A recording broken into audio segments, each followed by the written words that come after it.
Assalamualaikum warahmatullahi wabarakatuh. Hari ini kita akan membahas mengenai manajemen piutang. Dan materi ini merupakan pertemuan ke-9. Kita pasti sudah akrab dengan istilah hutang dan piutang. Jadi, jangan sampai terbalik antara siapa yang memberikan hutang dan siapa yang meminjam. Materi ke-9 ini akan membahas mengenai apa itu pengertian piutang, apa hubungan piutang dan bad debt. Jadi bad debt di sini adalah piutang yang tidak tertagih. Setelah itu membahas mengenai receivable turnover dan hari rata-rata pengumpulan piutang. Receivable turnover adalah perputaran piutang. Yang terakhir, pengendalian piutang. Gambar di bagian bawah ini menunjukkan bagaimana hubungan antara piutang dan kas.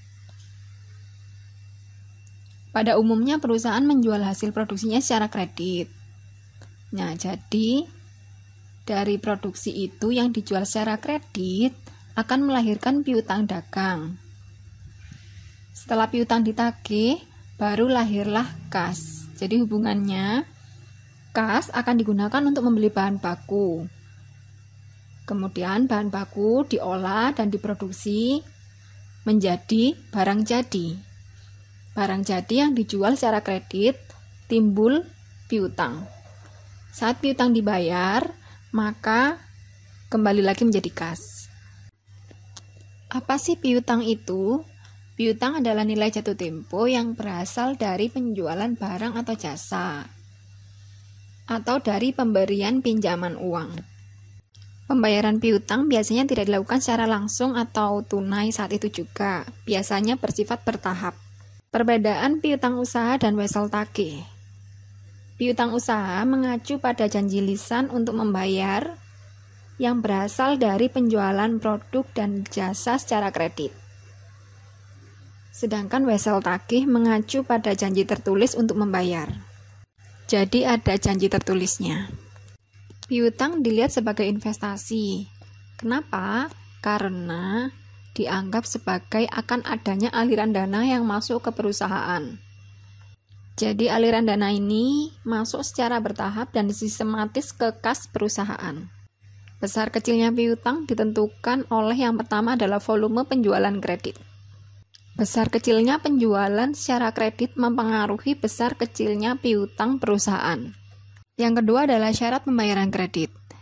Semakin longgar atau semakin lunak syarat pembayarannya, maka piutang dagang akan semakin besar. Yang ketiga adalah bagaimana kemampuan dari kreditur dalam mengumpulkan atau menagih piutang. Yang terakhir, bagaimana karakter si pengutang atau karakter si debitur. Jadi di sini ada perbedaan ya antara debitur dan kreditur. Kalau kreditur itu orang yang memberikan pinjaman, debitur orang yang meminjam. Selanjutnya adalah pertimbangan pemberian kredit. Atau apa saja sih yang menjadi pertimbangan dari kreditur untuk mau meminjamkan uang ataupun barangnya?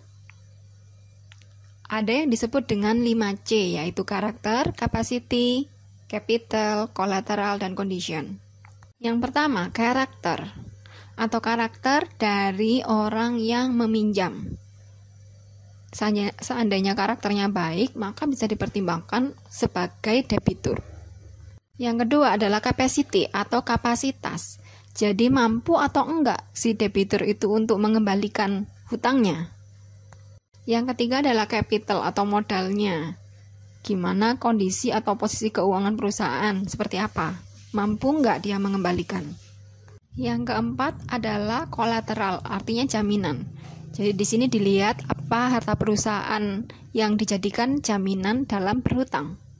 Yang kelima adalah condition atau kondisi, meliputi kondisi ekonomi, kondisi sosial, politik, dan bisnis di Indonesia, apakah lagi baik atau enggak.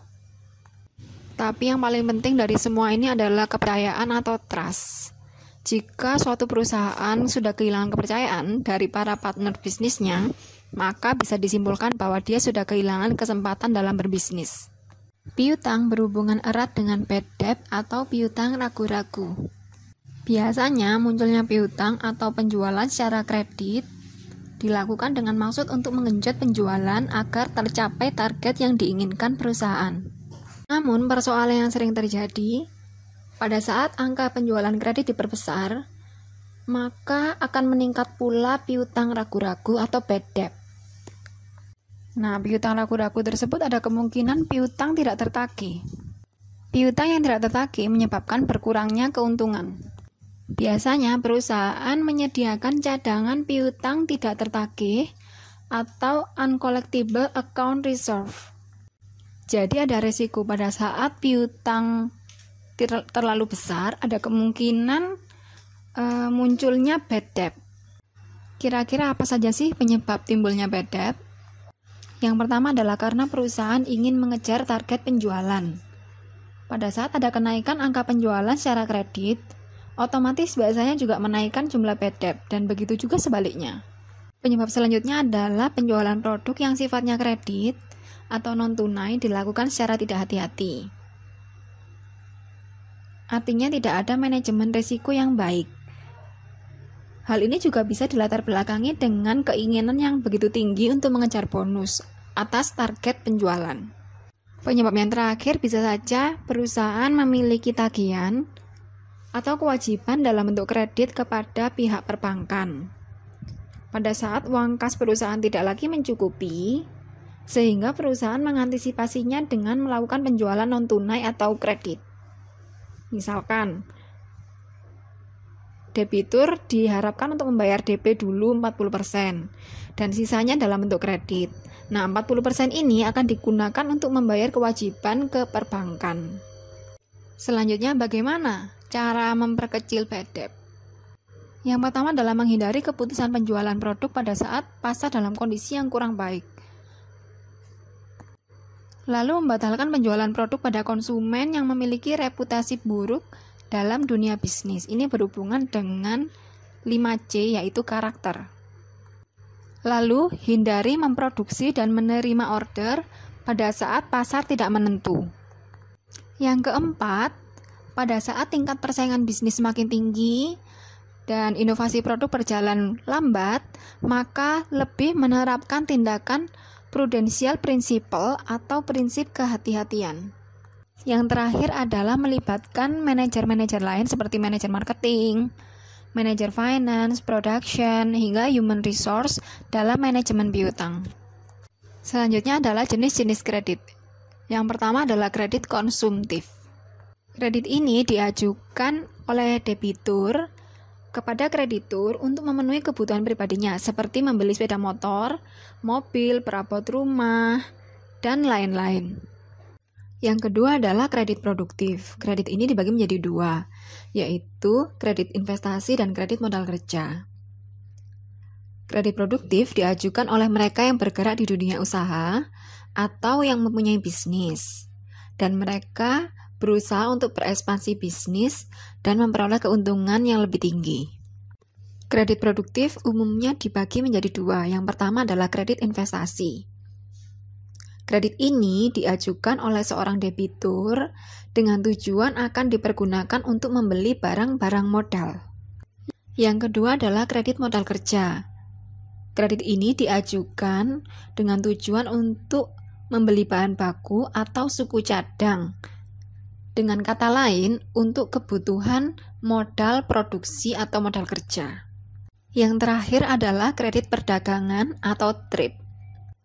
Dana kredit ini akan dipergunakan untuk keperluan perdagangan.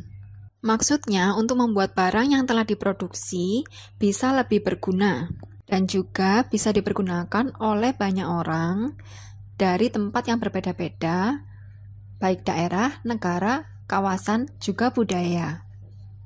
Umumnya, kredit perdagangan ini dibagi menjadi dua, yaitu kredit perdagangan dalam negeri dan kredit perdagangan luar negeri atau ekspor-impor. Kredit menurut jangka waktunya ada 3, yaitu yang pertama kredit jangka pendek atau short term, yang kedua kredit jangka menengah, mid term, dan kredit jangka panjang atau long term. Jangka waktu kredit jangka pendek umumnya 1 tahun, biasanya dipergunakan untuk mereka yang bercocok tanam atau di bidang pertanian. Jangka waktu kredit jangka menengah umumnya antara 1 tahun sampai 3 tahun. Biasanya dipergunakan untuk keperluan working capital seperti membeli bahan baku, membayar upah buruh, dan membeli suku cadang. Yang terakhir adalah kredit jangka panjang atau long term loan. Memiliki jangka waktu lebih dari 3 tahun. Biasanya dipergunakan untuk kepentingan investasi, penambahan produksi, atau karena produknya mulai memasuki pasar luar negeri, membuka kantor cabang baru atau ekspansi, pengerjaan proyek baru, dan lain-lain. Materi selanjutnya adalah perputaran piutang atau receivable turnover. Piutang atau receivable, semakin tinggi perputaran maka akan semakin baik. Begitu pula sebaliknya, semakin lambat perputaran piutang maka semakin tidak baik. Kebijakan piutang meliputi menaikkan angka penjualan dengan cara memperlunak jangka waktu piutang. Misalkan dari 40 hari pelunasannya menjadi 55 hari. Atau dengan memperbesar penjualan kredit, misalnya dari 400 juta menjadi 650 juta. Untuk menghitung perputaran piutang, yaitu penjualan bersih dibagi dengan rata-rata piutang. Satuannya adalah kali, artinya berapa kali piutang tersebut berputar. Semakin tinggi perputaran piutang maka semakin baik, artinya semakin banyak piutang yang dibayar oleh debitur.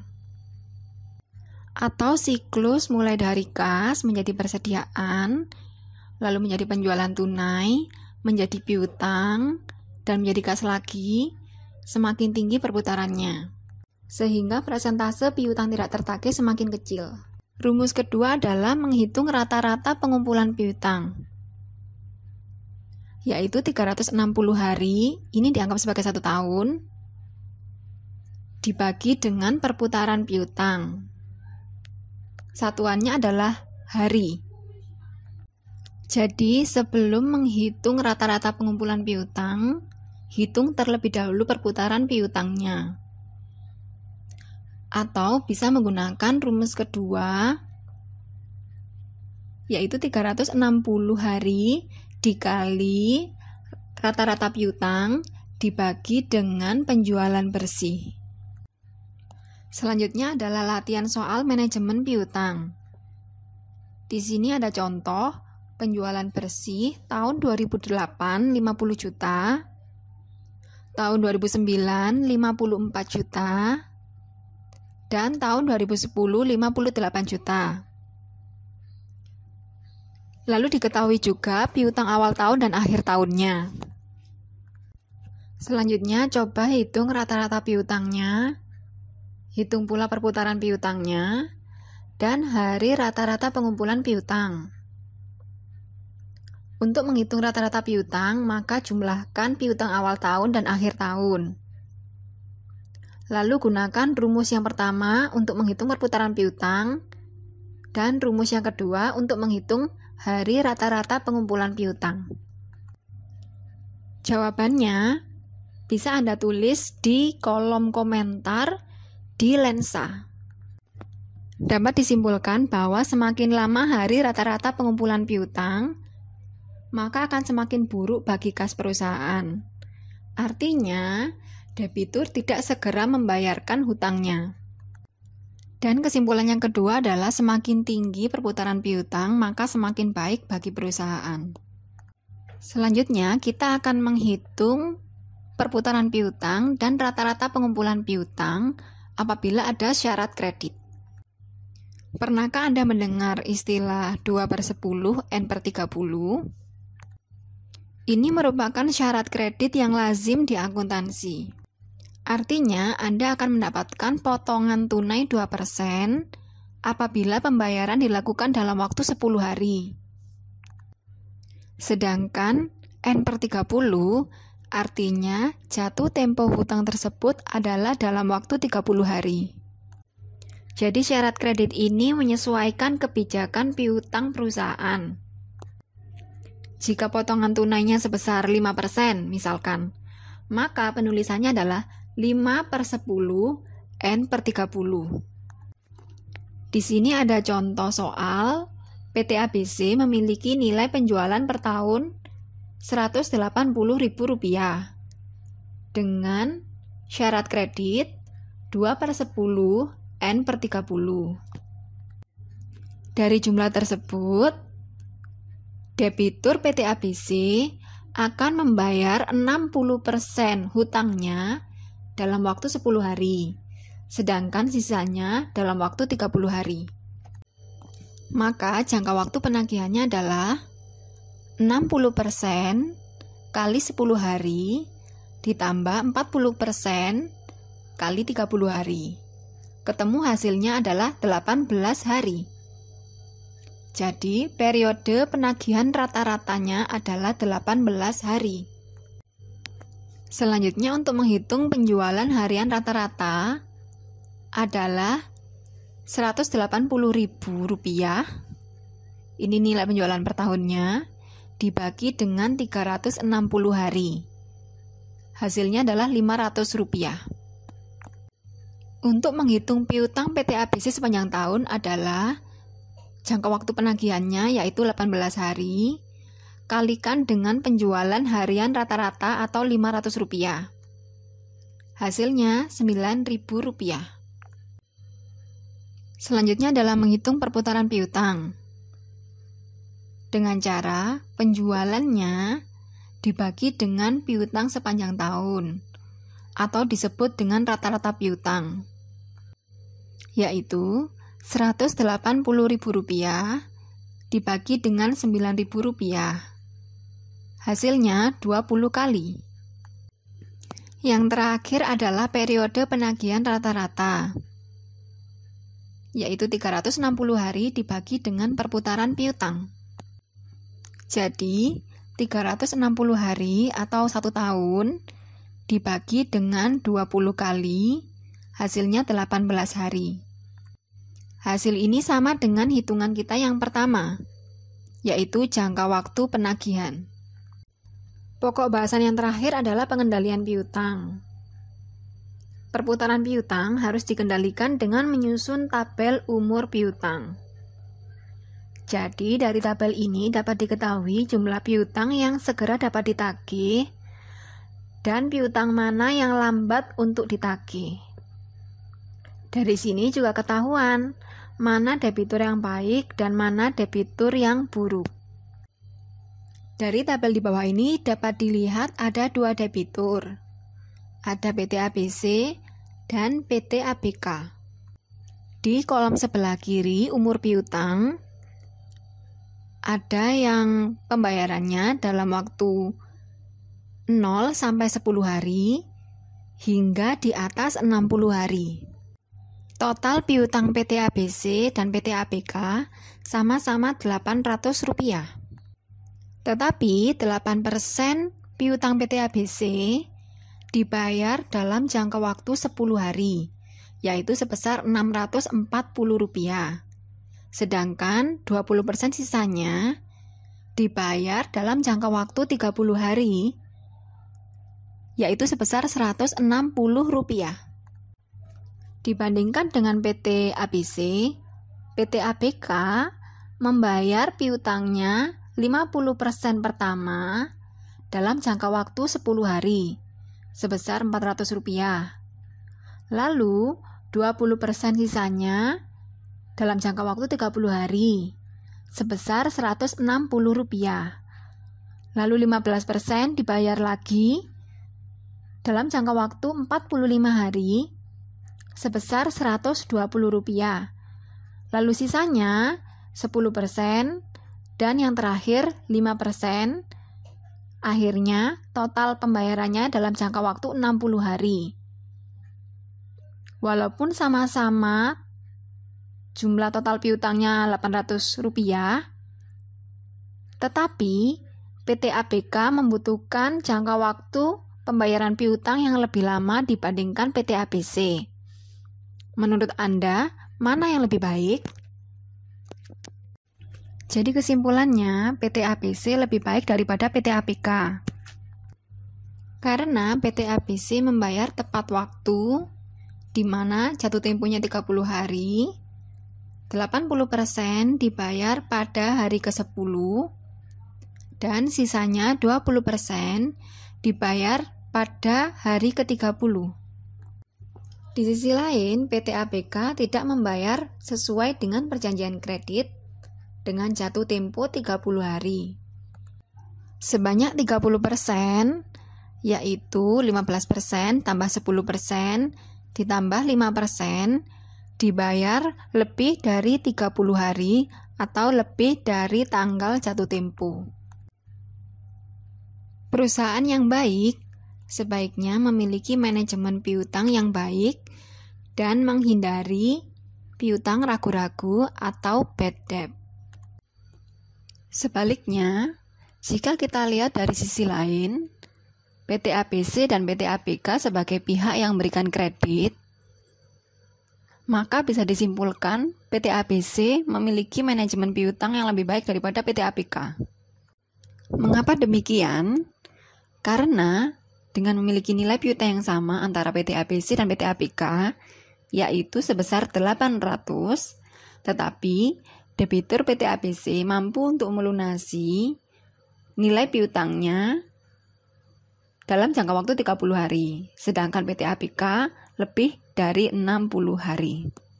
Jadi, bagaimana agar suatu perusahaan memiliki manajemen piutang yang baik? Maka, seperti yang sudah saya bahas sebelumnya, di slide sebelumnya, mengenai cara-cara untuk memperkecil bad debt. Seperti yang kita ketahui bahwa letak piutang berada di laporan keuangan raja sebelah kiri, di sisi aktiva, di bawah aset lancar, dan biasanya berada di bawah akun kas. Jumlah piutang yang besar dilihat mampu menambah jumlah aset. Tetapi yang harus ditelaah adalah apakah piutang yang besar ini mampu untuk ditagih atau merupakan piutang ragu-ragu atau bad debt. Jadi inilah gunanya bagaimana manajemen piutang yang baik mampu mempengaruhi kondisi keuangan perusahaan agar tetap baik. Sekian materi ke-9 mengenai manajemen piutang. Untuk presensi pertemuan ini, silakan berikan komentar dan pertanyaan di Lensa. Insya Allah akan saya jawab secepatnya. Terima kasih atas perhatiannya. Wassalamualaikum warahmatullahi wabarakatuh.